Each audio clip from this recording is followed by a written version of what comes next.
जेके Yadav films present. बोलो सच्चे दरबार की।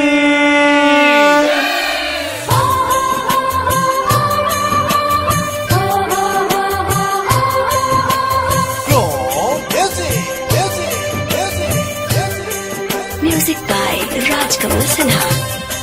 JK Yadav Films.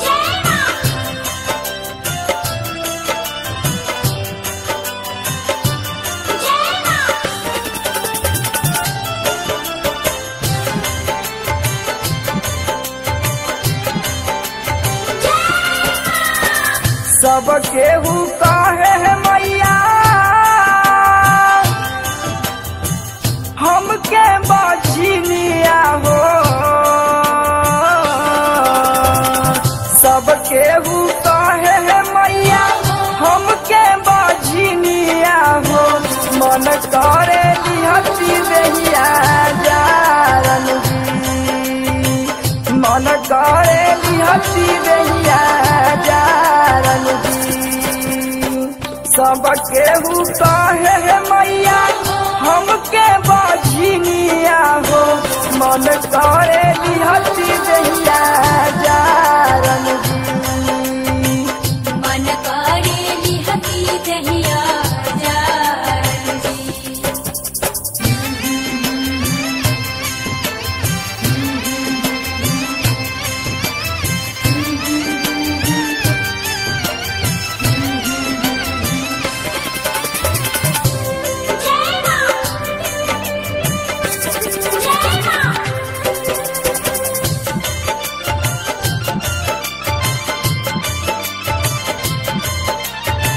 JK Yadav Films. सासू नदी मारे मुसकी पा मुसकी हो। गोतनो के बतिया ना सहाएगी, गोतनो के बतिया ना सहाएगी।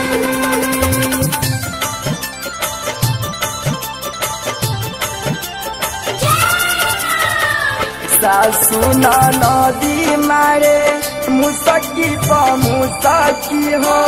गोतनो के बतिया ना सहाएगी, गोतनो के बतिया ना सहाएगी। सबके तू दिहलू है मैया दूध गोला लाना हो।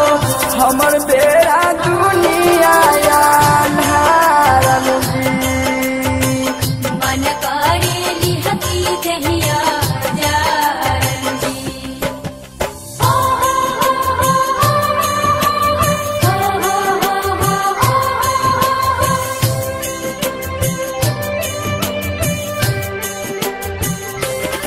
JK Yadav Films.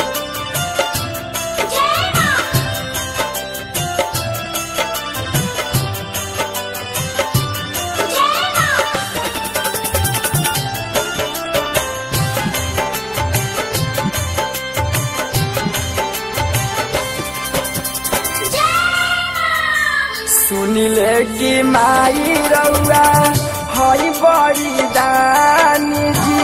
दुनिया के देत बतालाएगी, दुनिया के देत बतालाएगी।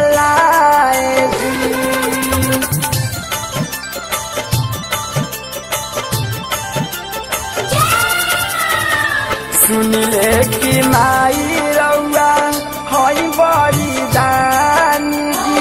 दुनिया के देत बतालाएगी,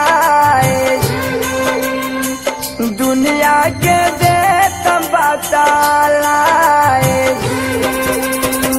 तब काहे होता जगह साई है मैया हो। तोहरे से भरल तना सारन जी, मन करे लिहती रहिया जारन जी।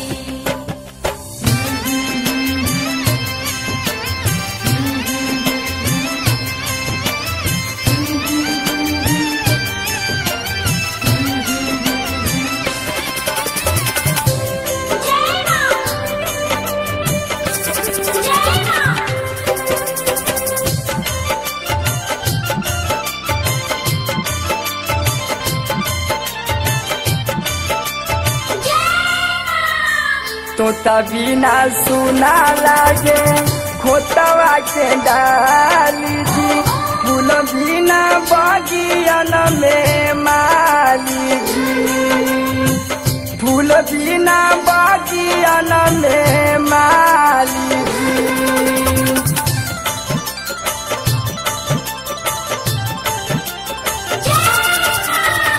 तोता बिना सुना लागे खोतवा के डाली जी फूल बिना बगियन में माली जी फूल बिना बगियन में माली जी रंजन गुलाब बारे सब लोग से अच्छा हो हम बन गईनी बेकारन मन करेली हकी दहिया जारन जी। JK Yadav Films